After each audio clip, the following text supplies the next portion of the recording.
Baru ni saya ada meeting kat KLIA 2 dan saya terfikir orang yang pergi KLIA ni takkan semua nak makan mewah. Mesti ada yang nak makan biasa.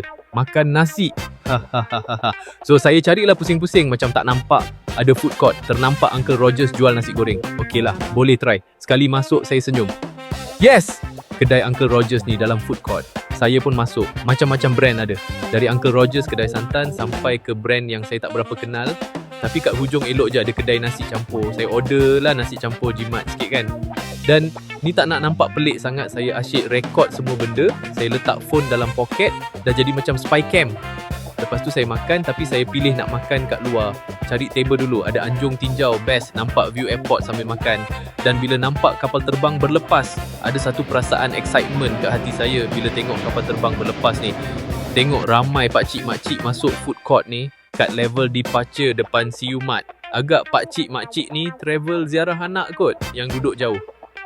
Tapi tak selera nak makan kedai-kedai branded kat KLIA 2 ni. Mahal pun ya. Nasib baik ada kedai nasi campur kat food court ni. Lepas tu, sementara tunggu flight, boleh tak buat kerja kat sini? Ada tempat charge. Selesa juga. Tapi saya acah-acah je, bukan nak terbang pun. Cuma jumpa orang je kat sini. So next time pergi KLIA 2 dan nak cari food court, pergi intai kat level departure. Dan ini Andy Score.